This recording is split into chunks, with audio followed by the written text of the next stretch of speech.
mauti na uzima huwa katika uwezo wa ulimi, na wao upendao watakula matunda yake.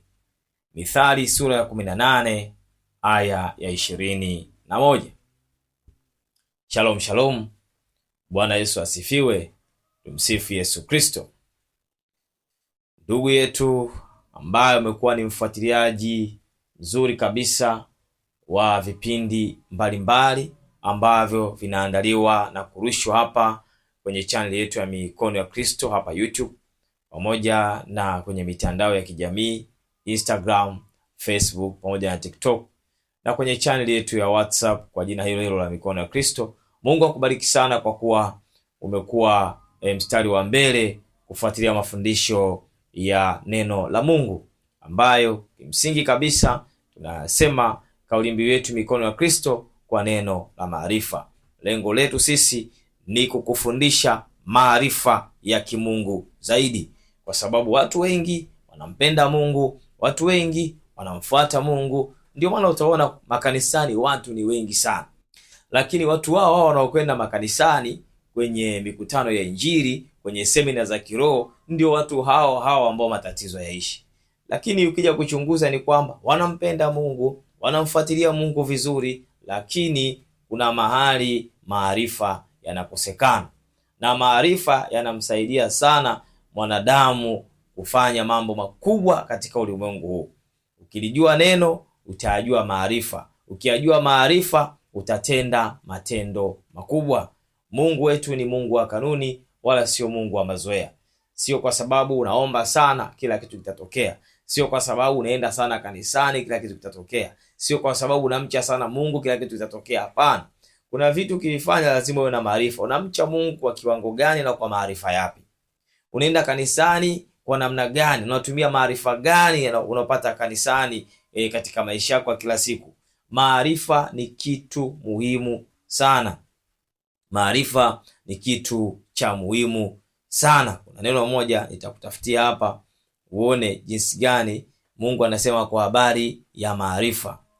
Neno la Mungu linasema kwa habari ya maarifa. Linazungumza kwa habari ya maarifa.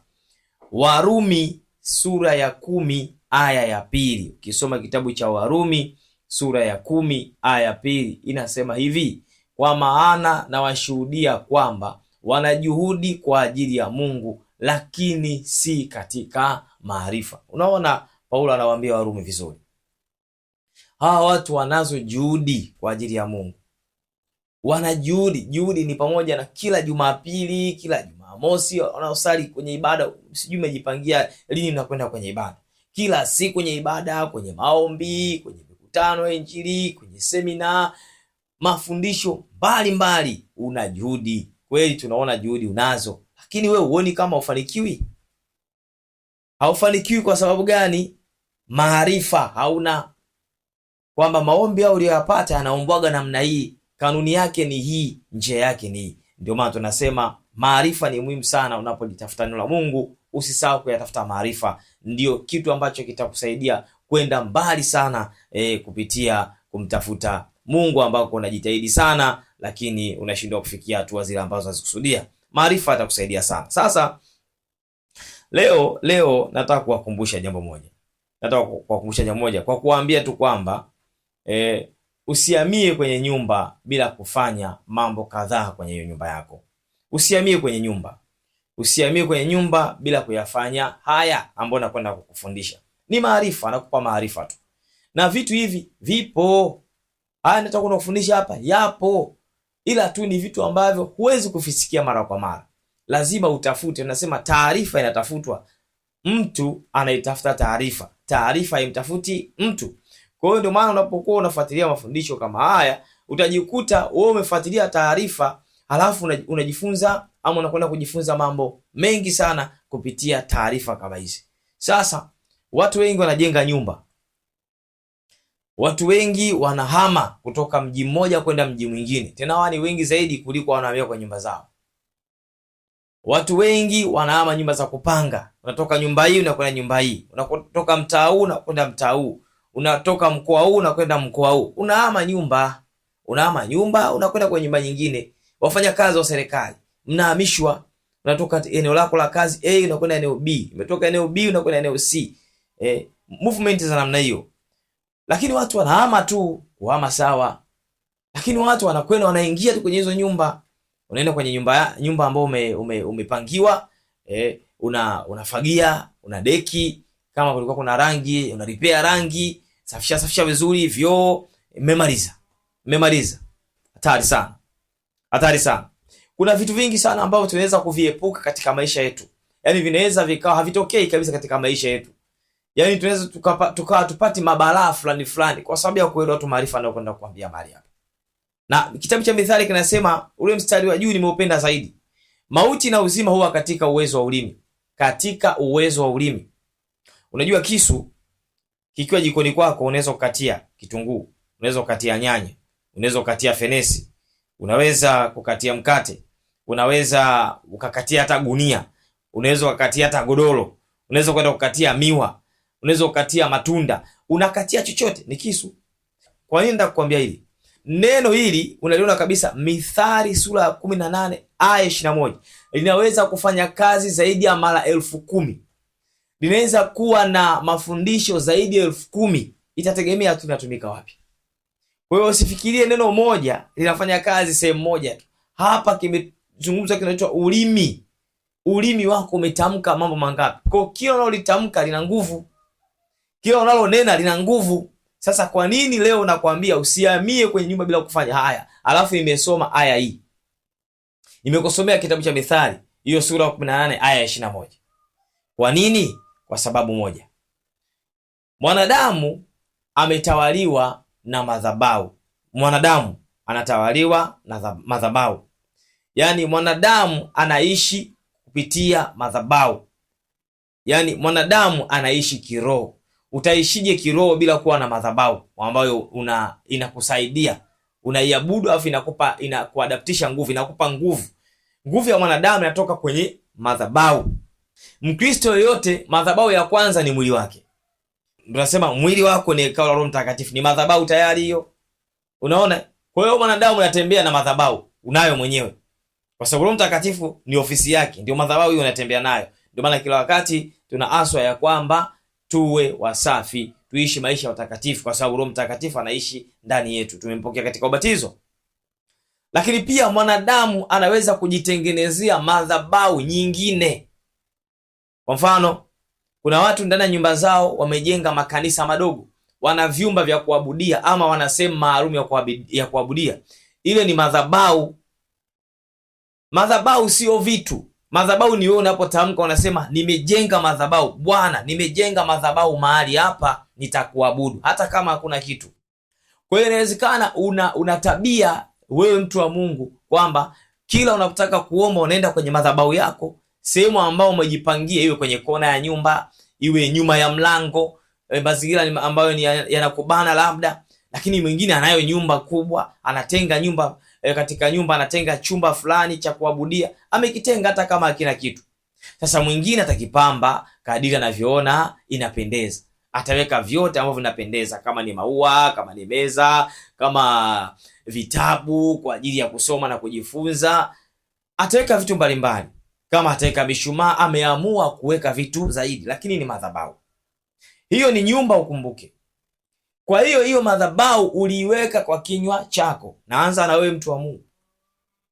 Umeweka madhabahu kwa kinywa chako kwamba hapa ni madhabahu, Mungu nimeweka madhabahu yako. Unakaa, unaendelea na maisha. Kila siku unaomba, kila siku unaabudu, kila siku unamtukuza Mungu, unamsifu Mungu. Umejenga madhabahu. Mwingine ameamua tu nyumba yake ni madhabahu. Yaani yeye haijalishi anaenda kuabudia wapi. Nyumba yake yote kila siku ni kuimba, kusifu, kuabudu, kusali kwa nguvu mpaka majirani wanamjua. Kuna watu wa namna hiyo. Mtu anaomba mpaka majirani wanajua kwamba yule ni muombaji. Yaani siku kiwepo wanajua, na siku unapokuwa umeondoka wanajua sasa hayupo. Fulani yupo, yupo. Hatujamsikia kufanya nini? Kuomba. Kwa hiyo umetengeneza madhabahu. Nikuulize swali. Sasa umetengeneza madhabahu kwenye nyumba ya serikali. Sawa, sio vibaya. Umetengeneza madhabahu kwenye nyumba ya kupanga, sawa, sio vibaya. Ulipoondoka ulihamisha hiyo madhabahu. Hapo ndo kwenye msingi na kuambia usihamie kwenye nyumba bila kuyafanya haya. Wewe umetengeneza madhabahu, umeondoka bwana, hama umetoka Dar es Salaam, haya sasa unahamia Morogoro. Umepelekwa Morogoro, umetoka Morogoro umehamia Karatu. Umetoka Karatu umeenda nje ya nchi. Watu wanahama. Umehama, ulishatengeneza madhabahu, na kuna madhabahu zinajitengenezaga zenyewe. Unapokuwa mtu wa kusifu, mtu wa kusali, mtu wa kuomba, mtu wa kuabudu, automatic madhabahu katika nyumba yako inaitengeneza. Kwa hiyo nyumba yako inakuwa tayari ni madhabahu. Sasa ulipoweka madhabahu hiyo, ulipohama sasa, umehama kwa nyumba yako, umehamia nyumba nyingine. Hiyo nyumba nyingine uliohamia, ulikumbuka kuhamisha madhabahu yako? Hapa ndio kwenye msingi wa somo. Okay. Wewe mtu wa Mungu haukuhamisha madhabahu. Nyumba hiyo akihamia mtu mwingine yeyote ambaye anaweza kaa na mtu tu wa vuguvugu, madhabahu yako inaweza kumsaidia. Hiyo madhabahu uliyoacha hapo inaweza kufanya nini? Ikamsaidia. Ile nguvu ya kimungu ambayo uliacha pale inaweza kumsaidia. Ni sawa sawa na ardhi tu. Ardhi ikiwa na rutuba, tayari ni ya kwako, ina rutuba. Kwa hiyo wewe mwenye shamba unaweza ukaondoka, ukamwambia kalime pale. Akilima, kwa kuwa wewe ndio shamba lako ina rutuba, sio kwamba atakaenda kulima pale hapa tokuwa na rutuba. Ataendelea kuvuna. Kwa sababu ardhi yako ndio inafanya nini? Ina rutuba. Sasa ubaya unakuja hapa. Aliyehama kwenye nyumba unayokwenda kuhamia alikuwa na madhabahu za kimiungu. Kama wewe ulivyokuwa haukuhamisha madhabahu yako ulipotoka, na yeye amehama na pressure yake ya kuhama, pengine akasahau kama aliwahi kuweka madhabahu hapo kwenye hiyo nyumba, akaondoka. Alafu wewe unaingia kwenye hiyo nyumba, unaishia kusafisha jikoni, umesafisha nyumba, umesafisha vyooni, umefyeka kwenye mazingira, umefagia, umedeki, mimi sijui. Repair vitu fulani, umepaka rangi ipendeze, walau ionekane katika mfumo ambao wewe unataka. Huu ni muonekano wa macho. Mwenzako alikuwa na madhabahu hapo, ni mtu wa kuabudu miungu, alikuwa anafanya matambiko yake hapo, amezindika hiyo nyumba mahali hapo, amefanya vitu vingi mahali hapo vya giza, ametengeneza madhabahu ya kuzimu. Alivyoondoka hakuondoa madhabahu yake, imebaki. Vile vitu alivyovizindika pale vimebaki. Wameweka majini pale, yapo. Wamechomeka vijiti kwenye kona za kiwanja za nyumba, akiwa analinda anajua mwenyewe, vipo. Wengine kwenye ceiling board waninginiza madude gani sijui, wanajua wenyewe, ukiyasoma hata miruga sijui, nimeshakutana nao mara kadha wa kadha. Yapo yaning'inia huko juu, kitu kinapeperuka hapo juu. Kwenye miti ya maeneo kuna vitu vilitamkiwa kwenye hiyo miti, vipo. Amehama. Alipohama ameacha yote. Sasa wewe umetoka kwenye kazi kituo kimoja, unatoka Arusha, umepelekwa Mwanza, unaingia kwenye nyumba ya mtu wa namna hiyo. Hebu niambie, hiyo nyumba wewe unategemea umeingia tu kwenye hiyo nyumba, maisha yanaendelea, hiyo madhabahu iliyokuwepo hapo unafikiri kwamba itakuacha salama? Kwa sababu tayari kuna madhabahu. Halafu madhabahu iliyowekwa kihalali, aliyekaa ameweka kihalali. Wewe umeingia kwenye nyumba sio ya kwako, nyumba ya serikali. Kaacha madhabahu, kaacha manuizo yake na matamko yake, yote yako mahali hapo. Wewe umeingia watoto wako, umeingia na vitu vyako, umeingia na mume wako. Ndio maana unashangaa mtu alihama position A, alipokwenda kwenye position B mambo yakabadilika. Watoto wakaanza kushuka kiwango cha elimu, ama nyumba ikaanza kusumbuliwa na magonjwa yasiyojulikana, ama kazini kwenu umeanza kutetereka kiuchumi, maisha yamekuwa kiuchumi unayumba, ama kiroho umeshuka. Ulikuwa mtu wa kuomba, unashuka jinsi ya kuomba, unadharau, ama unaacha kabisa kwenda kwenye huduma mbalimbali, unaacha kumwabudu Mungu, masuala kwenda kanisani yanapungua. Yaani unagundua kwamba ulipotoka sehemu A ukaenda sehemu B, kuna vitu vingi sana vilibadilika. Kwa nini? Kwa sababu uliingia kwenye eneo ambalo lina madhabahu hai. Sasa ile madhabahu ina nguvu zake, na wewe ukaingia kama ulivyoingia. Usihamie kwenye nyumba kabla hujayafanya haya. Nimekupa mfano wa awali upate kuelewa kwamba ni kitu gani nataka kumaanisha. Umeanza kuelewa kwamba kumbe hizo nyumba mnazoingia huenda zina vitu mbalimbali. Na hapa naomba niwaambie na nyinyi mnaokaa kwenye maofisi, sio nyumba tu. Msiingie kwenye ofisi za watu waliotoka mkakaa kwenye hivyo viti tu. Siende kizembe namna hiyo. Nyumba, ofisi zote ni nyumba. Mtu alikuwa kwenye ofisi, ameweka mizigo yake, anapofurumushwa hapo anasahau kutoa hiyo mizigo. Akiamua kuondoka kwa hiari yake, inawezekana akumbuka kutoa vitu vyake. Amefurumushwa, haya amekufa. Unaingia kwenye ofisi. Kafukuzwa, unaingia kwenye ofisi. Kastaafishwa, umeingia kwenye ofisi. Hakujiandaa. Hivyo vitu amekaa kwenye ofisi miaka 3, 4, 5, aliinvesti hizo nguvu zake za giza. Aliweka hiki, akaweka kile, taratibu. Kadiri anavyokaa kwenye ofisi yake, ndivyo hivyo alivyokuwa anaweka vitu ndani ya ofisi. Wewe unakwenda unaingia kwenye ofisi, unafanya kazi. Kuna miungu huko kwenye ofisi. Kuna nguvu za giza huko kwenye ofisi. Zinafanya kazi. Hazikuondolewa kwa sababu ni mambo ya kiroho, yanakaa mahali popote, kwenye kiti, kwenye meza, kwenye kabati, kwenye mafaili yanakaa. Unashangaa, mjasikia kwenye ofisi, ameingia kwenye ofisi ile kaparalyze. Umefanya kazi miaka 6 ulikotoka. Haukuwahi kuugua chochote. Hauna stress zozote. Umeenda kwenye ofisi nyingine tu mwezi mmoja miwili ameparalyze. Nini kinatokea? Kuna nguvu katika ile ofisi usiyoijua. Zipo nguvu ambazo zinafanya kazi humo ndani. Ambaye alikuwepo aliweka miungu yake, aliweka madhabahu yake, aliweka aina yake ya maisha. Kwa hiyo itakutesa. Wewe unaingia kwenye nyumba za namna hiyo, kwenye ofisi namna hiyo, usiingie kana kwamba mtu ambaye hajui wokovu. Hayo ndio maarifa. Unaenda sana kanisani, unaingia kwenye ofisi kichwa. Unahubiriwa kila siku, unaenda kwenye ibada kila siku, unaenda kwenye semina kila siku. Ukienda kwenye nyumba, unaingia tu nyumba mpya, unaingia tu. Unahamia tu kwenye nyumba mpya. Ndio maarifa hayo. Yakitokea usio kasema Mungu ina maana hakuniona. Hapana. Mungu alikuona, lakini wewe haukuyafuata maarifa. Haukujua maarifa, haukuelewa ufanye nini unapotaka kuingia kwenye nyumba mpya ama kwenye ofisi mpya. Sasa jambo la kwanza nataka nikuambie kitu. Ukishabatizwa unakuwa na mamlaka. Una mamlaka ya kuondoa mapepo mabaya. Mtu yote aliyebatizwa, mamlaka ya kuondoa pepo mabaya unayo. Mamlaka ya kukanyaga nyoka na nge unayo. Mamlaka ya kuwaseta kwa miguu unayo. Soma Biblia yako vizuri. Tunayofundisha haya yote yameandikwa. Una mamlaka ya kukanyaga nyoka. Una mamlaka ya kuseta mapepo, kuyakemea mapepo na kuyanyofoa, kuyaungurumishia mbali kwa yakatoka. Mamlaka hiyo unayo. Kwanza nikufundishe. Mamlaka hiyo unayo.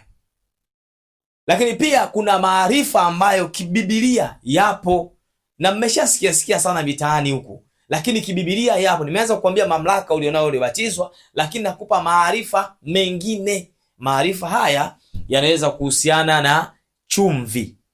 Chumvi. Nasikiaga habari ya chumvi. Chumvi. Chumvi ina kazi kubwa sana. Chumvi ina kazi kubwa sana. Elisha aliombea maji, akayatia chumvi, yakaondoa utasa. Okay. Naposema maarifa, umeshasikia kuhusu chumvi. Chumvi, umesikia kuhusu chumvi. Chumvi hii ina kazi kubwa sana tangu zamani. Chumvi inatumika kwenye chakula lakini chumvi imetajwa pia kwenye Biblia.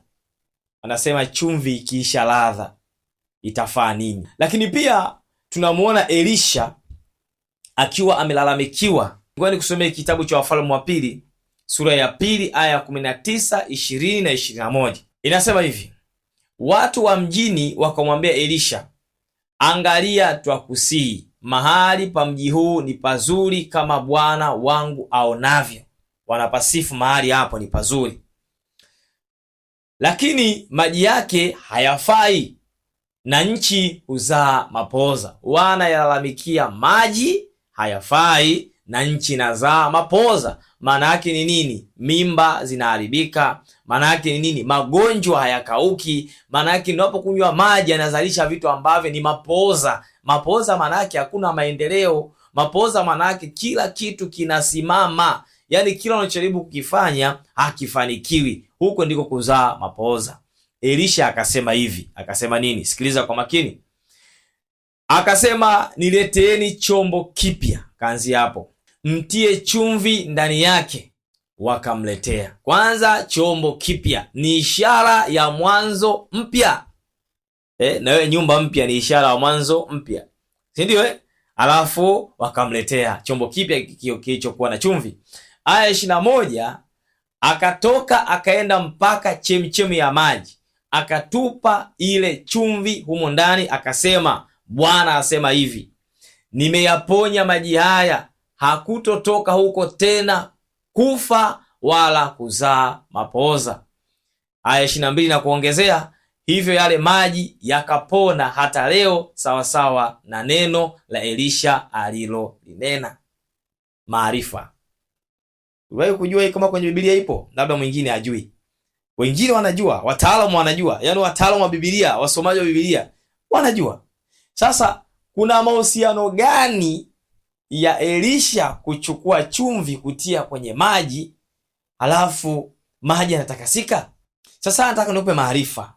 Ninakupa maarifa. Nimekusomea ili andiko makusudi. Kuna kitu nataka nikuelekeze. Maana kuna vitu vingine vya kiroho adui aliviibaga huko mbinguni. Shetani, Lucifer akaja kuvileta huko duniani, anavitumia yeye. Sasa mbaya zaidi, watu waovu ndio wanajua maarifa zaidi kuliko watu wa Mungu. Inafikia hatua kuna hekima ya kiroho kabisa ambayo ni ya kimungu ikifanyika, mwanadamu anaweza kaisi kama sasa ushirikina umeingia. Ndio nimekusomea vizuri kwanza hilo andiko ili nikupe maarifa. Tofauti kati ya ushirikina au mambo ya giza au mambo ya kimiungu na mambo ya Mungu ni moja. Tofauti kubwa ni moja.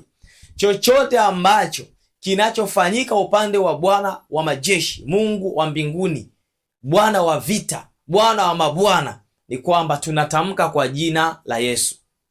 Kwamba tunatamka kwa jina la Yesu tukimaanisha na hatuna msaada mwingine. Yaani we hauna msaada mwingine, kwamba Mungu kwa imani na kuomba unifanyie jambo hili. Na ndio maana Elisha akasema, Bwana asema hivi, nimeyaponya maji haya. Hakusema mimi nasema hivi. Elisha anasema Bwana asema hivi, nimeyaponya maji haya kupitia nini? Chumvi. Kwa hiyo chumvi ni ishara ya moto. Chumvi ni ishara ya moto. Yaani chumvi ni ishara ya moto dhidi ya vitu vibaya. Chumvi ni ishara ya uponyaji wa maji. Maji yanapona. Ishara ya uponyaji. Yaani kama maji yana shida, unajua maji yanaweza kuwa na shida. Sio kila maji yako sawasawa. Maji mengine yanafanya nini? Yana shida. Kwa hiyo maji yakiwa na shida maana yake ni nini? Ukitia chumvi unapata ishara ya uponyaji. Ishara ya uponyaji katika maji. Maji sio kila maji ni mazima. Sio kila maji yanafaa. Sio kama kila maji ni mazuri. Maji mengine sio maji sawasawa. Kwa hiyo nimekuambia haya sasa nikupe maarifa. Usihamie kwenye nyumba yako, usiende kwenye ofisi yako kabla hujafanya haya. Yapi? Jambo la kwanza, wewe unaenda kuingia kwenye nyumba yako. Ukifika kwenye nyumba, kwanza nenda mwenyewe. Wewe unakwenda kuhamia. Yaani mkuu wa familia, wewe mwenye nyumba unahusika sana na hili jambo. Usitume watu kwenye vitu muhimu. Vitu vya umiliki vinamhusu mmiliki. Yaani mimi kondoo wakiwa wa kwangu, nikimpa mtu mwingine au kondoo, haijalishi nimempa anichungie, wale kondoo watabeba nilicho nacho mimi. Kama mimi uzao wangu au baraka za uzao sina, nikimpa mtu akanichungia au nikiwaacha wale kondoo kwa mtu au mbuzi au mifugo yote, kama sina baraka ya uzao juu ya mifugo hiyo, haitozaa. Haijalishi anayeifuga ana nini, ana baraka. Kwa sababu gani? Mimi ndiye mwenye wale wanyama. Itokee tu kwa neema ya Mungu kupitia mtu mwenye baraka, wale wafunguliwe waweze kuzaa zaidi. Kwa hiyo maana yake ni nini nataka kusema hapa? Wewe unayehamia kwenye nyumba yako, wewe ndio unayehamia, unahusika katika nafasi kubwa sana. Ikiwezekana kwa namna yote, nyumba ikisha safishwa, nenda kwanza mwenyewe. Watuma watu wakasafishe sawa, wakupakie rangi sawa, tayari kwa kuhamia sawa. Ingia wewe mwenye nyumba. Wewe mwenye nyumba, nenda kaingie kwenye nyumba. Wewe ndio unabeba hatima ya nyumba hiyo, kwa sababu wewe ndio mmiliki kwa wakati huo. Wewe ndiye ambao umekabidhiwa kwa wakati huo, yaani mamlaka ipo juu yako. Kwa hiyo nataka nikufundishe hivi, ukiingia nyumba umeshaisafisha tayari, kila mahali pamesafishwa tayari, umeshapaka rangi yako tayari, safi kabisa. Nenda kwenye nyumba yako, fungua madirisha yote, kama ina madirisha afunguliwe. Kama haina madirisha acha kama ilivyo, tayari imeshafunguliwa. Ukishafungua hayo madirisha yote, umeshafungua madirisha yote, fungua milango yote, vyumba vyote fungua, milango yote fungua, ikae wazi. Hiyo hatua ya kwanza, fungua. Umeshafungua, nyumba nzima imekaa wazi kwa hatua ya kwanza. Sasa kwa sababu nimekuambia unayo mamlaka, tamkia hiyo nyumba kubatilisha. Kama kuna madhabahu yoyote ina exist kwenye hiyo nyumba, ondosha, kanusha chochote kilichosemwa kibaya. Sikiliza bwana, mambo ya kiroho yanakata kwenye milango, mambo ya kiroho yanakaa kwenye vyombo, mambo ya kiroho yanakaa mpaka kwenye mapazia. Kila ulichokuta humo ndani, ondosha vyote, vitoke, viingie vya kwako. Kabla hujaingiza vitu, wewe ndio mwenye nyumba, nenda katamke kwenye hiyo nyumba. Shika ardhi. Acha mambo ya kidunia. Acha mambo ya mamlaka ulionayo. Acha hivyo vitu. Kama unatumia nguvu za giza, sawa. Si mimi nani, siwezi kushika ardhi. Na kufundisha mkono wako ukamate ardhi ya nyumba unayokwenda kuhamia. Kamata ardhi. Isemeshe hiyo ardhi ya mahali hapo. Hiyo ndiyo inasikiaga, ndio ina save data zote. Ardhi inakamata kila kitu cha mwanadamu. Yaani wewe taarifa zako zote zinapatikana kwenye ardhi. Haidanganyi, inajua kila kitu, kwa sababu kila mmoja anakanyaga kwenye ardhi. Hii ardhi inafanya nini? Inasikia. Kwa hiyo ardhi inaposikia, isemeshe kwamba mimi ndio mmiliki wa nyumba hii. Kwa sasa ndio mmiliki wa nyumba hii. Ninakutamkia ardhi, isikie neno la Mungu. Ninabatilisha maneno yote, batilisha maneno yote yaliyotamkwa. Kila kilichofanyika mahali hapo kwenye ardhi, unakibatilisha. Neno la Mungu linasema katika kitabu cha Zaburi ya 33 aya ya 10, Bwana ubatilisha mashauri ya mataifa, utangua makusudi ya watu. Batilisha kila kilichotamkwa, kila neno baya ambalo lilikuwa linaishi kwenye nyumba hiyo, kuanzia sasa liondoshe kwa jina la Yesu. Nisikilize kwa makini, ardhi inasikia na ina umiliki. Kwa hiyo unapoingia mmiliki mpya, wewe ndio mwenye funguo. Sawa? Ombea ardhi, batilisha kadiri unavyoweza kutamka. Tumia Zaburi ya 33 aya 10 ama kifungu kingine chochote kinachofanana na hicho. Batilisha maneno yote yaliyotamkwa kwenye nyumba hiyo, kwenye ardhi. Ukimaliza kwenye ardhi, ingia kila chumba ukiwa unatamka ya kwamba nabatilisha chochote kibaya kilichotamkwa kwenye nyumba hii. Ninaondoa mamlaka yote yaliyokuwemo kwenye nyumba hii ya awali, naingiza mamlaka mapya kwenye kila chumba. Ondoa uhalali, kwa sababu huwezi kujua, kuna watu wanafuga vitu kwenye hizo nyumba, wanafuga majini, wanafuga madondocha. Wapo watu wanafanya hizo kazi. Batilisha hizo roho. Chochote kile ambacho kimesalia kiondoke kwa damu ya Yesu. Unatakasa. Ukishaondosha, umemaliza kuondosha, achilia damu ya Yesu, takasa nyumba nzima. Tembea chumba hadi chumba, usiache. Takasa. Sema natakasa kwa damu ya Yesu. Damu ya Yesu itakase kila mahali. Damu ya Yesu itakase. Lakini pia usisahau za chumvi. Chukua chumvi tu. Kama na chumvi ya mawe, kama na chumvi ile ya kawaida, chukua tu chumvi mpya. Usichukue chumvi ya umepikia huko si pilau unaenda kufanya kazi. Hapana, kanunue chumvi. Kwa chumvi shilingi ngapi? Shilingi 500 tu. Nunua chumvi, mwaga chumvi kiasi. Mwaga kila mahali, malango ya chooni. Sisahau chooni huko ndio lango la kuzimu hilo, kama ulikuwa hujui. Sasa kama unataka kunielewa, haya, kama utabisha, ila mimi nimekwambia chooni kwako ndio lango la kuzimu. Hilo lango linatumika. Kwa hiyo ukiliacha hilo, umeisha. Haya, mnadharau sana hilo lango, mnaliacha. Na chooni sio sehemu ya kuchezea, na jikoni. Haya, jikoni sio lango la kuzimu. Jikoni ni mahali pa takatifu, ni mahali pa muhimu sana. Okay. Mwaga chumvi yako, mwaga chumvi kila chumba. Mwaga chumvi kiasi tu. achilia moto, sema chumvi hii ikawe moto. Elisha alisema nini? Elisha alisema, Bwana asema hivi, nimeyaponya maji haya, hakutokuwa huko tena kufa wala kuzaa mapooza. Na wewe sema, nimeiponya nyumba hii, hakutokuwa na madhabahu yoyote ya giza, ya miungu, ya kishetani katika nyumba hii. Chumvi inayomwaga ikawe moto dhidi ya mapepo wote wabaya, ikawe moto. Haya, mwaga chumvi yako, mwaga chumvi kote kote, mwaga chumvi, maliza kila sehemu mpaka chooni. Usisahau kumwaga chumvi chooni. Narudia, usisahau kumwaga chumvi chooni. Hilo ndio lango kuu, kama ulikuwa hujui. Kila nyumba lango la kuzimu ni chooni. Kwa hiyo ukiliacha, shauri yako. Kwa hiyo ukimaliza, ukiweza hata nje ya nyumba, mwaga chumvi ikawe moto dhidi ya mapepo mabaya. Mwaga chumvi yako, maliza kila eneo, kila mahali umemaliza. Kuisha habari. Iache nyumba, hewa imepita vizuri, imezunguka nyumba nzima, inaanza kuwa na nuru mpya. Hiyo nyumba inawezekana uliingia ukaiona nzito. Baada ya kufanya jambo hilo, utashangaa nyumba imekuwa nyepesi. Utashangaa nyumba imekuwa nyepesi.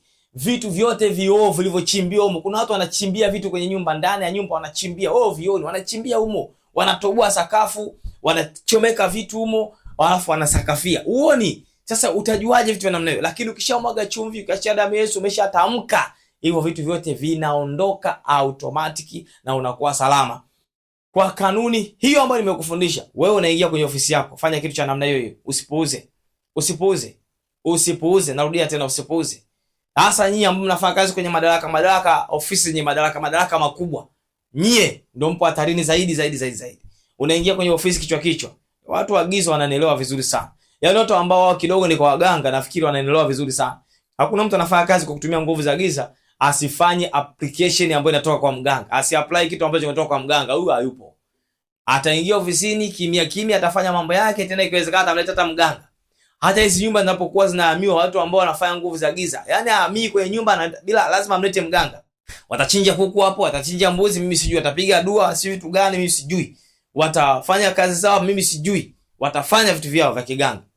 Ili kwa sababu wao wanaabudu miungu, mimi siwaingilii. Hiyo wamechagua wao. Hata ukitaka kuchagua. Sababu Mungu anasema nimeweka mbele yenu mema na mabaya. Mimi nakufundisha yaliyo mema, na ndio kazi yangu. Nakufundisha yaliyo mema na kufundisha habari njema. Kwa hiyo unapoingia katika nyumba, fuata maarifa ambayo nimekufundisha, itakusaidia. Na nafikiri watu wengi tu umeanza sasa, akili zenu zimeanza kushtuka kwamba kumbe tulikosea. Hata kama ulikosea hujachelewa, fanya. Sasa ukiona mambo magumu, usipate tabu, watumishi wa Mungu wapo. Pigia simu watumishi wa Mungu, watakusaidia. Kuna mahali unasali, watumishi wa Mungu wapo, waeleze, nataka kwenda kuhamia nyumba yangu fulani, mnisaidie kuja kuomba. Watakuja kukusaidia kuomba wewe ukiwepo, watakupa maelekezo ya kufanya, basi watakusaidia kufanya maombi. Lakini usiingie kwenye hizi nyumba za watu kabla hujafanya mambo haya. Iwe nyumba ya kupanga, iwe nyumba ya serikali, iwe nyumba ya shirika, ili mradi ni nyumba mpya na iwe nyumba ya kwako. Inaweza kuwa nyumba ya kwako unasema hamna aliyekaa, lakini ardhi ulionayo unajua aliyekuwa anayemiliki mwanzo ni nani. Wakati unajenga mpaka unamaliza, pengine hujawata kuwekea wakfu, hujawata kuombea hiyo nyumba, hujawata kuliombea tofali ambao unajengea, hujawahi kulishika ukaliombea tofali, hujawahi. Msingi umechimbwa pale, haujawahi kwenda kuomba juu ya msingi unaochimbwa pale, haujawahi. Umeachia mafundi tu, haujawahi. Watu wanaombea msingi, wanaombea tofali, wanaombea kila kifaa kinachotaka kujenga mahali pale, shetani asikiguse. Wewe unaacha, kumbe kati ya moja tofali moja la kimizimu limejengewa katika nyumba yako, haujui. Ndivyo ilivyo. Umeagiza milango, unajua ilikotoka. Unajua miti iliyokatiwa ilikuwa na maagano gani? Maagano anatembea tu, mti umekatwa, watu liko humu, wanatembea tu, mapepo yanatembea mpaka kwenye nyumba yako. Meza, furniture unazoweka ndani, omba, usiache vitu kama vilivyo. Ombea, weka mkono. Unaagiza furniture, vitanda unaweka ndani, unalalia. Unajua miti unalalia ni miti gani? Unaijua? Unajua ilikuwa na maagano gani? Hujui. Weka mkono, vunja maagano hayo, tamka kwa kinywa chako. Ndio maana nimekusomea kwa habari ya Mithali sura ya 18 aya 21. Mauti na uzima upo katika uwezo wa ulimi. Uwezo wa ulimi wako. Vunja hizo madhabahu. Hiyo miti inayokuja ndani kwako hujui. Hizo furniture hujui. Vyuma vya magrili vimetoka kiwandani hujui vina nini. Usipuuze. Adui anapotaka kupiga na kukupa siri, wewe amekushindwa, anatafuta mlango ulipo. Sasa tofali moja la nyumba yako linahusiana na mambo ya giza. Ameona mlango tayari. labda mlango uliobeba furniture yako ambayo iko ndani ilitoka kuzimu ikauzwa ilikouzwa, huwezi kujua. Ina manuizo, watu huko wanafanya biashara wanaweka manuizo wauze sana. Yale manuizo yanatembea eti mpaka nyumbani kwako. Umeweka, adui kikitazama ona ile meza na manuizo mlango ni pale. Wanaingilia kwenye meza yako. Kwa nini umeacha? Kwa hiyo maarifa ni hayo ndugu yangu mpendwa, nimekufundisha leo. Nimekufundisha kwamba watu wanajuhudi katika kumtafuta Mungu lakini si katika maarifa, na leo nimekupa maarifa kuhusiana na kuhamia kwenye nyumba mpya ama kuhusiana na kuhamia kwenye ofisi mpya. Usije ukahamia kwenye nyumba bila kuyafanya haya niliyokufundisha, wala usije ukahamia kwenye ofisi bila kufanya haya niliyokufundisha. Shalom shalom. Mungu akubariki sana kwa kuendelea kufuatilia mafundisho kupitia channel ya Mikono ya Kristo. Endelea kufuatilia mafundisho yetu hata katika mitandao ya kijamii kama nilivyokutajia hapo mwanzo. Una changamoto, hujaelewa vizuri somo kama hili, namba za simu zipo hapo, unaweza ukatupigia. Lakini pia unaweza ka drop comment yako, unaweza kaandika comment yako hapo, jambo ambalo hujaelewa tutakufundisha, kwa sababu mambo haya hapa na tupo kwa ajili ya kufundisha zaidi upate kuelewa. Tunafundisha maarifa ya mbinguni, upate kuelewa maarifa ya kimungu. Mungu anataka utende nini katika maisha yako. Ndio. Namba ziko hapo, tupigie. Kwa namna pekee ni kuombe. Hapo unapoangalia kwenye YouTube kuna button imeandikwa subscribe. Bonyeza hiyo button, basi tukituma mafundisho utakuwa kwanza kufikiwa na mafundisho hayo. Utakuwa unaona notifications zinaingia hapo, basi utaona mafundisho kwa haraka, sio mpaka uyatafute. Kuna wengine wamepata mafundisho ya miujiza tu, alikuwa YouTube anaangalia vitu vingine akakutana na somo ambalo linamhusu, basi akaingia likambariki. Wapo watu wengi wanaotupigia simu wakisema tuliingia YouTube tulikuwa tunafanya vitu vingine lakini tukabarikiwa na masomo yenu. Basi utasubscribe hapo, lakini endelea kuomba, share kwa wengine. Kama una nafasi ya kushare, ndio injili na isonge mbele, injili na iende mbali. Mwinjilishaji ni mimi na wewe. Mimi kwa nafasi yangu ninakuhubiria hapa na kufundisha hapa, na wewe kwa nafasi yako chukua mafundisho utayashare hapo. Unajua mafundisho yana gharama sana kuyaandaa, sio kazi rahisi. Ndio maana unaona kuna wengine wanaandika sadaka yako, ofa yako, msiwadharau. Tumeni sadaka zenu kwa unataka sadaka, kwa sababu ni msingi. Sadaka inamsaidia yule kufanya nini? Mafundisho. Kwa sasa sisi bado hatuna kibali cha sadaka. Sisi tunafundisha kwa kadri tunaweza kufundisha kwa gharama zetu. Kwa hiyo tunakwambia zipo gharama. Kwa hiyo unavyoona tunafundisha hivi, kuna gharama zinatumika nyingi sana. Kuna bando natumika hapa, vifaa vya kazi vya kufanyia kazi, sio kazi rahisi, mahali pa kufanyia kazi ili injili iende. Kwa hiyo tunapokuambia share kwa wengine, ili zile gharama ambazo zimetumika zisaidie watu kubarikiwa. Zisitumike gharama bure ukapata mafundisho wewe ukajifungia na mafundisho ukasema nimepata maarifa ngoja nikae peke yangu. Hapana, usifanye hivyo. Cha kufanya watumie na wengine, tuma kwa wingi kadiri uwezavyo, watu waendelee kufuatilia mafundisho. Ni bure kabisa, hakuna gharama. Kwa waganga ni gharama huko. Nenda huko utapeleka kuku, utapeleka mbuzi na muda wako. Basi hapa gharama yako ni simu yako na bando lako. Mungu akubariki sana. Ulikuwa na mimi mtumishi wa Mungu Norbert Simoni Mpunga, kwa niaba ya timu nzima Mikono ya Kristo nasema bye bye.